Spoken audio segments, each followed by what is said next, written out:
पाकिस्तान सरकार कान खोलकर सुन लो, अगर वहां के हिंदुओं के साथ ऐसा दुर्व्यवहार होता रहेगा तो हिंदुस्तान में 30 करोड़ मुसलमान है, अगर उनके साथ हम ऐसा व्यवहार करेंगे तो कैसा लगेगा।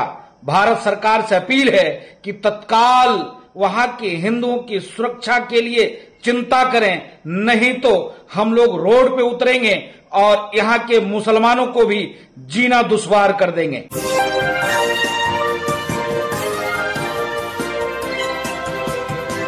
दोस्तों, भक्तों की फेवरेट भाभी सीमा हैदर की अब उल्टी गिनतियां जो हैं वो शुरू हो चुकी हैं, क्योंकि सीमा हैदर पाकिस्तान से आई, मुस्लिम थी, हिंदू बनी तो हिंदूवादी संगठनों में और भक्तों में एक जश्न का माहौल देखने को मिला। जैसे सीमा हैदर ने हिंदू धर्म अपना करके एक बड़ी फतह जो है वो हिंदूवादी संगठनों को हासिल करा दी हो। पर सवाल ये खड़ा होता था कि जो लव जिहाद के नाम पर जगह जगह मुसलमानों की लिंचिंग करते थे, किसी दाढ़ी टोपी वाले को देखना पसंद नहीं करते थे और किसी भी दाढ़ी टोपी वाले के ऊपर ये आरोप लव जिहाद का लगा करके उसे जेल की सलाखों के पीछे भिजवाने का काम करते थे। पर पाकिस्तान से आई सीमा हैदर को लेकर के उनके लिए इस कदर प्यार उमड़ा कि जगह जगह लोग जो हैं उनकी खिदमत में लग गए, उनकी मेहमान नवाजी में लग गई कि बहू पाकिस्तान से आई है और हिंदू धर्म अपना लिया है, जिससे मुसलमानों की कमर तो पूरी तरीके से तोड़ दी गई है। पर अब सीमा हैदर को लेने उत्तर प्रदेश की पुलिस पहुंच चुकी है, जो कि तस्वीर लोगों के सामने आई है।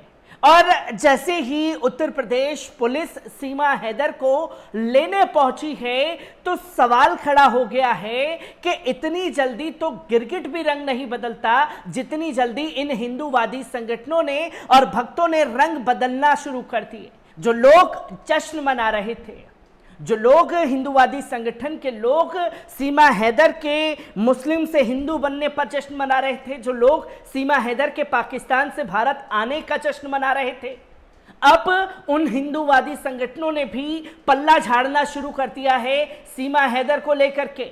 क्योंकि जब नोएडा पुलिस छानबीन कर रही है तो अब इन लोगों की जो चाल सीमा हैदर को लेकर के चली गई थी, उस चाल में, उस बने हुए जाल में वो खुद फंसते हुए दिखाई दिए।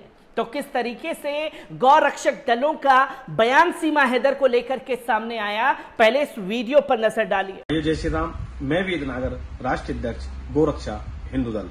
जैसा कि आपको पता है कि नोएडा के अंदर पाकिस्तान से आई हुई एक महिला मीडिया में बहुत मजबूती से छाई हुई है, जो अपने आप को सीमा हैदर बताती है और हमारे देश के नागरिक सचिन से ये बताती है कि मैंने उससे शादी कर ली है। वो 4 बच्चों को लेकर भारत के अंदर आई है। साथियों, मैं अपनी वीडियो के माध्यम से आपको बताता हूं कि 5वीं फेल होने के बाद भी इतनी फर्राटेदार इंग्लिश बोलना, इस तरीके से मीडिया में बयान देना, ये कहीं ना कहीं कोई ना कोई बड़ी साजिश हो सकती है। सीमा हैदर 100% मुझे ऐसा लगता है कि जासूस लोगों से मिली हुई है, क्योंकि इसका भाई आर्मी में बताया जाता है। मैं अपनी वीडियो के माध्यम से आप सभी को बताना चाहता हूं कि 72 घंटे के अंदर सीमा हैदर और 4 बच्चों को देश से बाहर निकाला जाए। अगर इनको 72 घंटे के अंदर नहीं निकाला जाता तो हम इस पर आंदोलन करेंगे, क्योंकि पाकिस्तान मुल्क की ये महिला हमारे देश की एकता और अखंडता को किसी भी रूप में कितनी भी बड़ी चुनौती दे सकती है, जिसको हम किसी भी कीमत पर स्वीकार नहीं करेंगे। और मैं अपने गृह मंत्रालय, भारत सरकार और उत्तर प्रदेश सरकार से भी ये निवेदन करना चाहता हूं कि तत्काल जिस तरीके से भगोड़ी औरत जिस तरीके से इस देश में अंदर नेपाल के माध्यम से देश के अंदर घुसी है, ये कोई साधारण महिला नहीं है। हमें अपनी देश की एकता और अखंडता से किसी भी तरीके का समझौता नहीं करना है और इसको तत्काल निकाला जाए। मैं फिर एक बार कह रहा हूं, अगर 72 घंटे के अंदर इस महिला को देश निकासा नहीं किया गया तो हम बहुत ही बड़े उस पर जाकर सभी हिंदू संगठनों को साथ लेकर। आपने देखा कि मीडिया के स्क्रिप्ट जो पहले से ही सोशल मीडिया पर तमाम लोग सवाल कर रहे थे कि 5वीं पास है और इस तरीके से ये फर्राटेदार इंग्लिश कैसे बोल रही है, उसके बाद जो है ये खुद गौरक्षक दल के लोग इसी बात पर सवाल कर रहे हैं।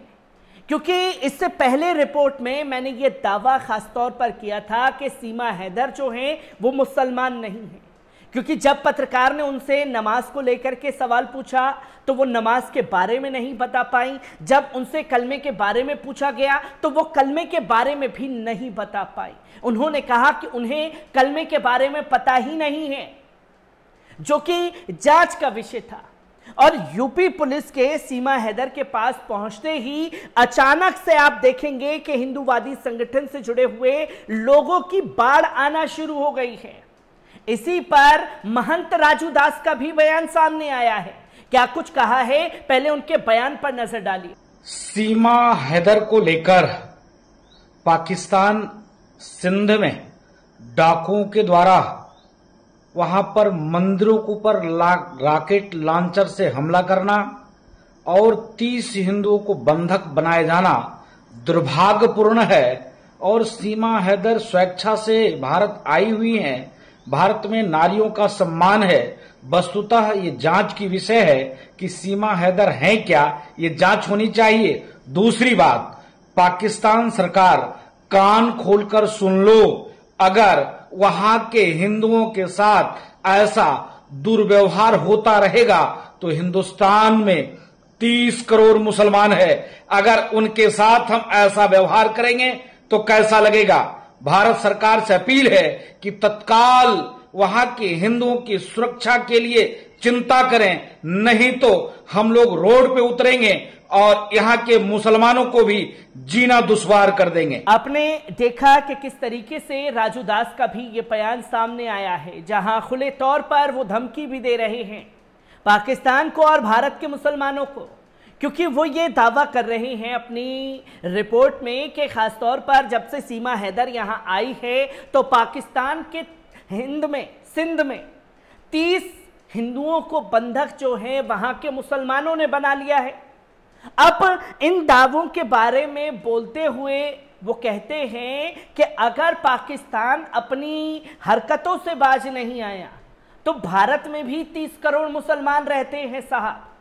उन मुसलमानों को, 30 करोड़ मुसलमानों का हम भी यहां जीना हराम कर देंगे। अब आप अचानक से इस आई हुई बाढ़ की स्क्रिप्ट को समझने की कोशिश कीजिए। यूपी पुलिस की एंट्री कल होती है। इससे पहले किसी हिंदूवादी संगठन के लोगों का सीमा हैदर को लेकर के कोई बयान सामने नहीं आता, और अब उत्तर प्रदेश पुलिस की एंट्री के बाद सीमा हैदर के पर जब गिरफ्तारी की तलवार लटक रही है तो ये लोगों की अचानक से बाढ़ भी आना शुरू हो गई है। खुले तौर पर कहा जा रहा है कि इसकी जांच होनी चाहिए, ये तो पाकिस्तानी जासूस है साहब। तो वहीं दूसरी ओर राजू दास कहते हैं कि 30 करोड़ मुसलमानों का जो भारत में रह रहे हैं उनका जीना हराम कर दिया जाएगा। हर एक तस्वीर आपके साथ साझा करता रहूंगा। दीजिए इजाजत, शुक्रिया।